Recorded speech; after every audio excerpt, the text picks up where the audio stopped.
진로 선택 과목으로 지역이해라는 과목을 로봇 다빈치 꿈을 설계하다라는 책을 보면서 개념을 공부하게 되었습니다. 수험생 입장에서는 부담이 좀 완화되었을 거라고 저희는 좀 판단하고 있고요. 탐구 과목 역시 상위 한 과목만 반영한다라는 점에서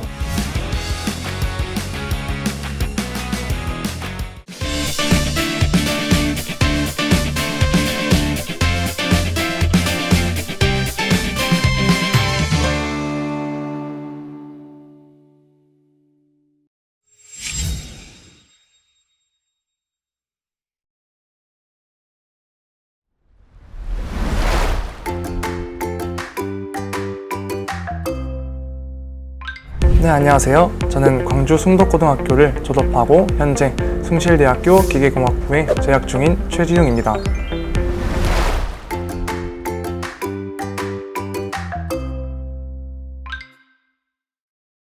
초등학교와 중학교 때 과학 상자를 가지고 로봇을 만들고 다른 사람이랑 대결하는 대회를 나가게 되었는데, 여러 가지 조그마한 상들을 타면서 제가 스스로 기계공학이라는 꿈을 가지는 게 맞다고 생각을 하였고, 고등학교 때 과학 다큐 동아리에서 AI와 관련된 다큐를 보게 되었습니다. 저는 AI에 대해서 더 잘 알게 되었고, 제가 가고 싶어하는 기계공학이라는 꿈에 한 발자국 더 다가간 것 같습니다. 이때 제가 보았던 거는 알파고와 이세돌의 바둑 대결이었습니다. 그 당시에 저는 AI가 인간을 이긴다는 것은 저에게는 불가능이라고 생각을 하였지만, 실제로 AI가 인간을 이기면서 AI에 대해서 한 번 더 생각을 해보는 계기가 되었습니다. 이 다큐멘터리를 본 뒤에 친구들과 AI의 찬성과 반대에 대해서 토론하는 활동을 했습니다. AI가 개발되면서 현재 많은 일자리는 사라질 수 있지만 AI와 관련된 일자리는 더 많이 생겨날 것입니다.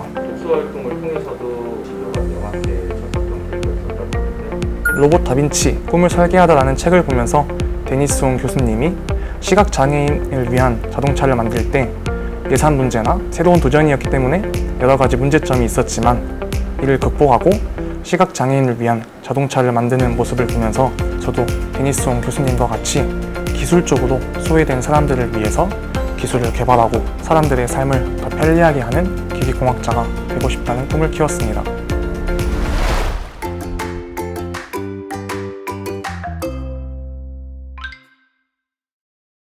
저는 고등학교 3학년 때 진로 선택 과목으로 지역이해라는 과목을 선택하게 되었습니다. 이 과목에서 다양한 우리나라의 지리, 그리고 세계의 다양한 지리와 기후에 대해서 배우면서 스마트팜에 대한 개념이 나왔었고, 이에 대해서 관심이 생겼었습니다. 지금 현재 있는 농업 시스템에 스마트팜이라는 시스템을 접목시켜서 자동화하고 그리고 생산성까지 높이는 스마트팜이 궁금하였고, 이에 대해서 관심을 가지기 시작했습니다. 스마트팜에 대해서 조사하면서 저는 토마토의 수경재배라는 방식을 알게 되었습니다. 수경재배는 지금 현재 흔히 농업에서 쓰이고 있는 흙에서 농업을 하는 대신에 물 안에서 작물을 키워내는 방식입니다. 여러 기생충이나 병충해 등과 같이 다양한 문제가 있지만, 수경재배를 하게 된다면 온도를 맞추기에도 훨씬 더 수월하고, 그리고 현재 농업에서 병충해나 기생충과 같은 여러 문제를 해결할 수 있습니다. 이러한 조사를 하면서 다양한 스마트팜에 대한 예시와 그리고 전 세계에 있는 스마트팜에 대해서 알게 되었고, 이 내용을 바탕으로 평소에는 써볼 일이 없었던 논문에 대해서 작성을 하게 되었고, 논문을 써보니까 더 확실히 이해가 잘 되었습니다. 그리고 물리원 수업 시간에 전자기 유도 방식이라는 개념을 공부하게 되었습니다. 전자기 유도 방식은 자기장이 변화함에 따라서 전기가 생성되고 그 전기를 사용하는 방식인데, 가장 흔히 쓰고 있는 스마트폰의 무선 충전 방식이 전자기 유도 방식을 사용한다는 것을 알게 되었고, 현재 이슈가 되고 있는 전기 자동차의 충전을 무선 충전 방식으로 하는 연구를 찾게 되었습니다. 이때 사용하는 원리는 자기공진 방식입니다. 자기장을 이용하여 전기를 생성한다는 기본적인 틀은 전자기 유도 현상과 비슷하지만, 자기공진 방식은 거리가 수미터 떨어져 있어도 전기가 공진이 된다는 것이 큰 차이점이었습니다. 저는 이에 대해서 발표하면서 무선 충전 방식이나 전기 자동차와 같이 다양한 분야에서 물리학이 사용된다는 것을 알게 되었습니다.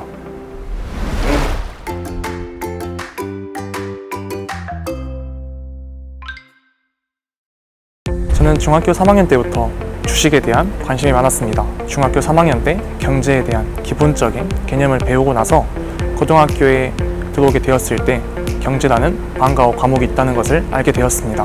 저는 방과후 활동이 생활기록부에 기록되지 않는다는 것을 알고 있었지만 제 진로와 조금 다른 경제에 대해서 깊게 공부해보고 싶었습니다. 방과후 활동 수업을 들으면서 수요와 공급, 그리고 환율과 인플레이션과 같이 경제에 대해서 조금 더 깊고 자세한 내용을 배우게 되었고, 돈이 어떻게 흘러가고, 그리고 우리가 물건을 사고 팔 때 어떤 식으로 가격이 형성되는지 경제에 대해서 더 큰 관심을 가지게 되었습니다.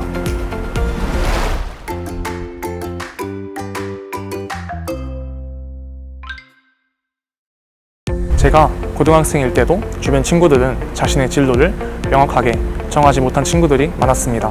저는 진로가 명확하지 않은 친구들에게 너무 조급하게 진로를 정하려고 하지 말고 자신이 여러 가지 활동, 그리고 다양한 분야에서 활동을 해보면서 자신이 재미있고 흥미있어하는 활동을 찾았으면 좋겠습니다. 제가 무언가를 분해하고 조립하는 것을 좋아해서 로봇을 만드는 과학상자를 만들면서 기계공학이라는 꿈을 찾았듯이 여러분들도 자신이 좋아하는 활동을 통해서 자신의 명확한 진로를 찾았으면 좋겠습니다.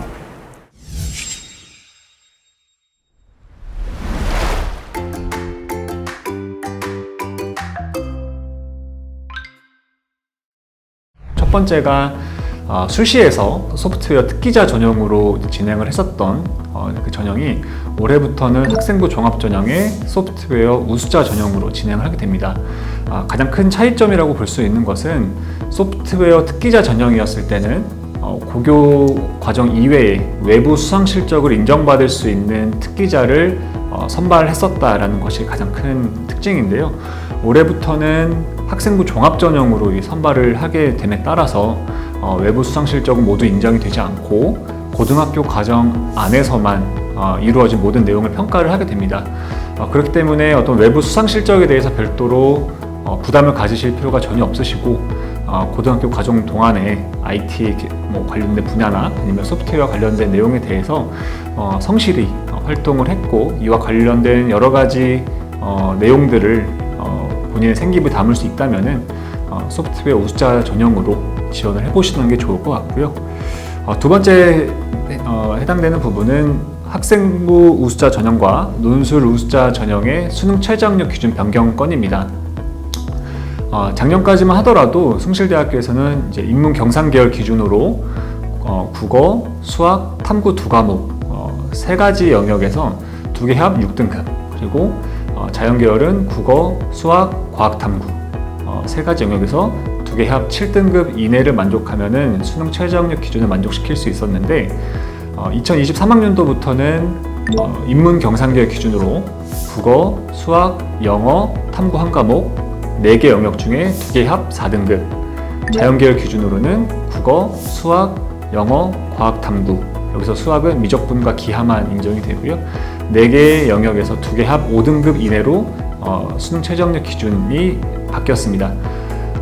표면적으로 보면은 각각 6, 7에서 4, 5로 변경이 되었기 때문에 수능 최저학력 기준이 많이 강화된 건 아닌가라고 생각하실 수 있을 것 같은데 사실 수능 최저학력 기준을 만족시킬 수 있는 조합의 경우의 수를 보면 작년까지만 하더라도 3가지였던 데 비해 올해부터는 9가지로 늘었기 때문에 수험생 입장에서는 오히려 부담이 좀 완화되었을 거라고 저희는 지금 판단하고 있고요.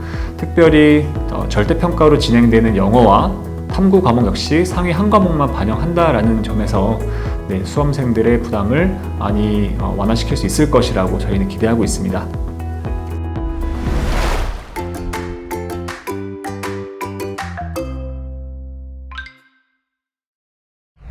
전형 파트 이외에 저희 숭실대학교와 관련된 부분에 대해서 좀 말씀을 드리자면은 숭실대학교에서는 이제 2023학년도에 특성화될 분야를 따로 선정을 해서 특별히 6개의 특성화 학과를 선정을 했습니다.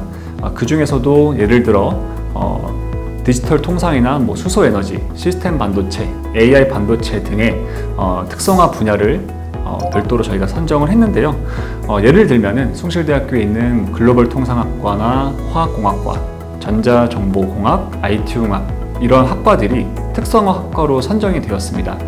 해당 학과들은 2022학년도에 비교하여 2023학년도에는 모집 정원이 늘었기 때문에 해당 학과에 관심을 갖고 있는 학생이시라면은 그쪽 학과에 지원을 하시는 것도 굉장히 좋은 방법이 될 것 같고요.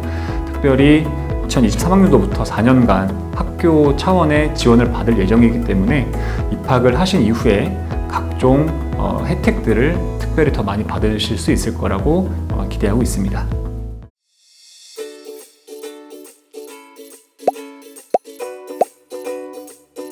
숭실대학교에 많은 기대감을 가지고 지원해주신 여러분들, 실제로도 여러분들이 기대하는 캠퍼스 로망과 그리고 재미있는 대학 생활이 여러분들을 기다리고 있습니다. 화이팅!